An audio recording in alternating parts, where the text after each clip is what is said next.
ಅಲ್ಫಲಾ ವಿವಿಗೆ NIA ಮತ್ತು ಪೊಲೀಸರು ಭೇಟಿ ಕೊಟ್ಟಿದ್ದಾರೆ. ಮುಜಾಮಿಲ್ ರೂಮನ್ನು ಸೀಸ್ ಮಾಡಿದ್ದಾರೆ. ಶಂಕಿತ ಉಗ್ರ ಮುಜಾಮಿಲ್ ಅವನು ಇದ್ದಂಥ ರೂಮ್ ಸೀಸ್ ಮಾಡಲಾಗಿದೆ. ಅವನ ಲ್ಯಾಪ್ಟಾಪ್ ಮತ್ತು ಅವನಿಗೆ ಸೇರಿದಂಥ ವಸ್ತುಗಳನ್ನು ವಶಕ್ಕೆ ಪಡೆಯಲಾಗಿದೆ. ಫರೀದಾಬಾದ್ನಲ್ಲಿರುವಂಥ ವಿವಿ ವಿಶ್ವವಿದ್ಯಾಲಯ ಅವನ ರೂಮ್ ಮೇಲೆ ರೇಡ್ ಮಾಡಲಾಗಿದೆ. ಸೀಸ್ ಮಾಡಲಾಗಿದೆ ರೂಮನ್ನು. ಒಳಗಡೆ ಇದ್ದಂಥ ವಸ್ತುಗಳನ್ನು ವಶಕ್ಕೆ ಪಡೆಯಲಾಗಿದೆ, ಇನ್ಕ್ಲೂಡಿಂಗ್ ಅವನ ಲ್ಯಾಪ್ಟಾಪ್.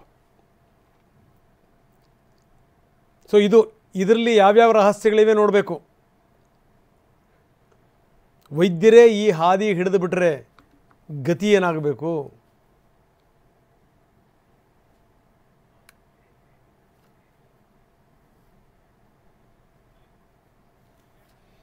ಸೊ ನಾವು ನೋಡ್ತಾ ಇದ್ವಿ ಎಲ್ಲೆಲ್ಲಿ ಯಾವ್ಯಾವ ರೀತಿಯ ಸಂಚನ ಮಾಡಿದ್ರು, ಏನು ಎತ್ತ ಅಂತ. ಬಹುಶಃ ಏನಂದ್ರೆ ಆ ಸಂಚು ಏನಾದರೂ ಫಲ ಕೊಟ್ಟುಬಿಟ್ಟಿದ್ರೆ ಗತಿ ಏನು?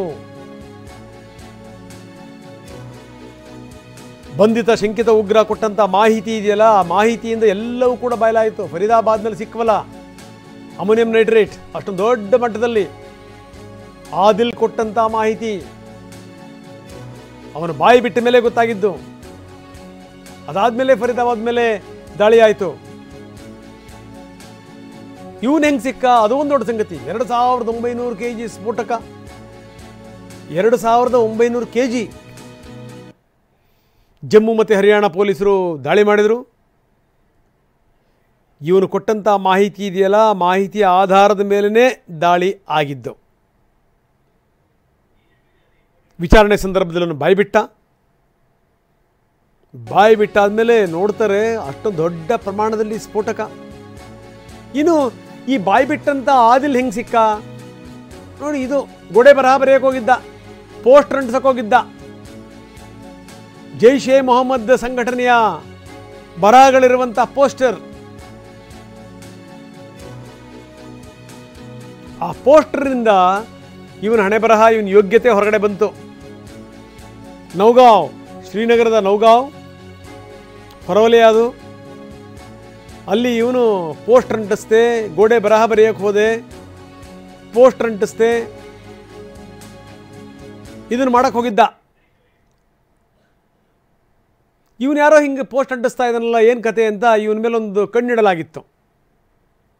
ಆಮೇಲೆ ಸಿಕ್ಕ ತಕ್ಷಣ ಸಂದರ್ಭದಲ್ಲಿ ಬೆಂಡೆತ್ತಿದ್ರು ಇವನಿಗೆ, ಎಲ್ಲವನ್ನೂ ಕೂಡ ಕಕ್ಕಿದ.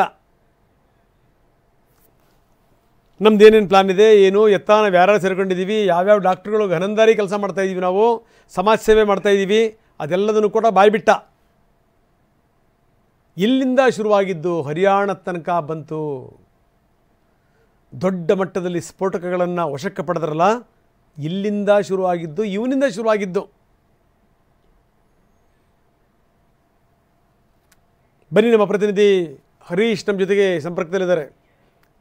ಹರೀಶ್, ನಾವು ನೋಡ್ತಾ ಇದ್ದೀವಿ, ಇನ್ನೂ ಬಿಟ್ಟಿದ್ರೆ ಇವ್ರ ಪ್ಲಾನ್ ಏನೇನು ಆಗ್ಬಿಡೋದು ಅನ್ನುವಂಥ ಭಯ ಭೀತಿ ಕೂಡ ಕಾಡ್ತಾ ಇದೆ. ಯಾಕಂದರೆ ಎಲ್ಲೋ ಗೋಡೆ ಬರಕ್ಕೆ ಹೋದಂಥವನು, ಎಲ್ಲೋ ಪೋಸ್ಟರ್ ಅಂಟಿಸಕ್ಕೆ ಹೋದಂಥ ವ್ಯಕ್ತಿ, ಅವನು ಕಕ್ಕದಂಥ ಮಾಹಿತಿಗಳಿದೆಯಲ್ಲ, ಅದನ್ನು ಆಧರಿಸಿ ಮಾಡಿದಂಥ ರೇಡ್ಗೆ ಆವಾಗ ಗೊತ್ತಾಯಿತು ಎಷ್ಟು ದೊಡ್ಡ ಮಟ್ಟದ ಸ್ಫೋಟಕಗಳನ್ನು ಇವರು ಇಟ್ಟಿದ್ದಾರೆ ಅಂತ.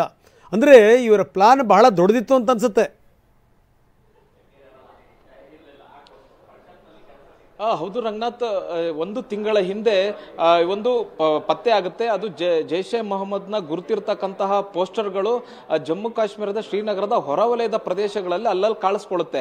ಆಗ ಅಲ್ಲಿನ SSP ಆಗಿರ್ತಕ್ಕಂತಹ ಸಂದೀಪ್ ಚಕ್ರವರ್ತಿಯವರು ಇದನ್ನ ಮೊದಲು ಪತ್ತೆ ಮಾಡ್ತಾರೆ, ಈ ಪೋಸ್ಟರ್ಗಳು ಎಲ್ಲಿಂದ ಬಂದು ಮತ್ತೆ ಯಾರು ಅಂಟಿಸಿದವರು ಅನ್ನುವಂಥ ನಿಟ್ಟಿನಲ್ಲಿ. ಆಗ ಪೋಸ್ಟರ್ ಅಂಟಿಸಿದಂತಹ ಮೂವರನ್ನ ಮೊದಲು ವಶಕ್ಕೆ ಪಡೀತಾರೆ. ಮೊದಲು ವಶಕ್ಕೆ ಪಡೆದು ಅವ್ರನ್ನ ವಿಚಾರಣೆ ನಡೆಸ್ತಾ ಗೊತ್ತಾಗುತ್ತೆ ಈ ಪೋಸ್ಟರ್ ಅಂಟಿಸ್ಲಿಕ್ಕೆ ಮೂಲ ಕಾರಣ ಆಗಿರ್ತಕ್ಕಂಥ ಮೌಲ್ವಿ ಅನ್ನುವಂಥದ್ದು.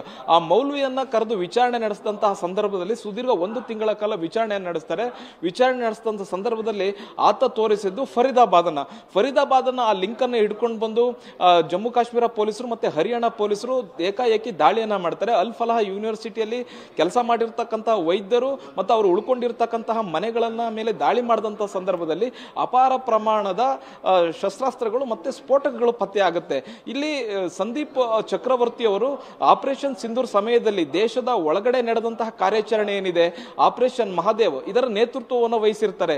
ಇಂತಹ ಸಂದರ್ಭದಲ್ಲಿ 2019ರಿಂದ ಇಲ್ಲಿಯವರೆಗೂ ಈ ತರದ ಯಾವುದೇ ಪೋಸ್ಟರ್ಗಳು ಕೂಡ ಜಮ್ಮು ಕಾಶ್ಮೀರದಲ್ಲಿ ಕಂಡು ಬಂದಿರಲಿಲ್ಲ. ಕಳೆದ 1 ತಿಂಗಳ ಹಿಂದೆ ಈ ತರದ ಪೋಸ್ಟ್ಗಳು ಕಂಡು ಬರ್ತವೆ. ಜೈಷ್ ಎ ಮೊಹಮ್ಮದ್ ಸಂಘಟನೆಗೆ ಸೇರಿದಂತಹ ಪೋಸ್ಟರ್ಗಳು ಕಂಡು ಬರ್ತವೆ. ಅಲ್ಲಿ ಬರೆದಿರ್ತಾರೆ, ನಾವು ಪ್ರತೀಕಾರವನ್ನ ತೀರಿಸ್ಕೊಳ್ತೇವೆ.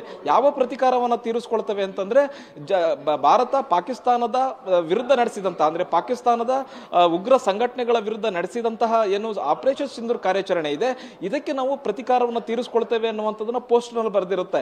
ಇದರ ಜಾಡನ್ನು ಹೊರಟಂತಹ ಸಂದೀಪ್ ಚಕ್ರವರ್ತಿ ಅವರಿಗೆ ಒಂದು ದೊಡ್ಡ ಜಾಲವೇ ಸಿಗ್ತಾ ಹೋಗುತ್ತೆ. ಅದು ವೈದ್ಯರು, ವೈಟ್ ಕಾಲರ್ ಟೆರರಿಸ್ಟ್ಗಳು ಯಾವ ದೊಡ್ಡ ಒಂದು ಜಾಲವನ್ನು ರೂಪಿಸಿದ್ರು ಮತ್ತೆ ದೇಶದಲ್ಲಿ ದೊಡ್ಡ ವಿಧ್ವಂಸಕ ಕೃತ್ಯಗಳನ್ನು ನಡೆಸಬೇಕು ಅನ್ನುವಂತ ನಿಟ್ಟಿನಲ್ಲಿ ಪ್ಲಾನ್ ಮಾಡಿದ್ರು ಅನ್ನುವಂತಹದ್ದು ಸಂಪೂರ್ಣವಾಗಿ ಬಯಲಾಗುತ್ತೆ.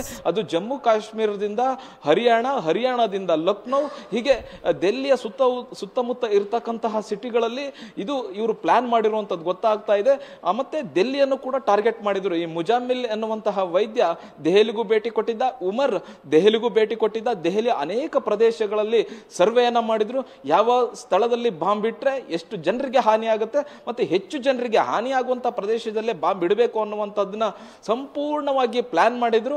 ಆದ್ರೆ ಅಷ್ಟು ದೊಡ್ಡ ಪ್ರಮಾಣದ ಸ್ಫೋಟಕಗಳು ಅಂದ್ರೆ 3000 kg ಸ್ಫೋಟಕಗಳನ್ನ ಬೇರೆ ಬೇರೆ ದೇಶದ ಬೇರೆ ಬೇರೆ ಕಡೆಗೆ ಸಾಗಿಸಿ ದೊಡ್ಡದಾದಂತಹ ಹರೀಶ್ ಹಾಗೆ ನೀವು ಸಂಪರ್ಕದಲ್ಲಿ ಇನ್ನಷ್ಟು ನಾನು ನಿಮ್ಮ ಜೊತೆಗೆ ಮಾತಾಡ್ತೀನಿ. ಇದೆಲ್ಲದರ ಜೊತೆಗೆ ಪರ್ವೇಜ್ ಅನ್ಸಾರಿ ಮನೆ ಮೇಲೆ ರೇಡ್ ಮಾಡಲಾಗಿದೆ ಲಖನೌನಲ್ಲಿ.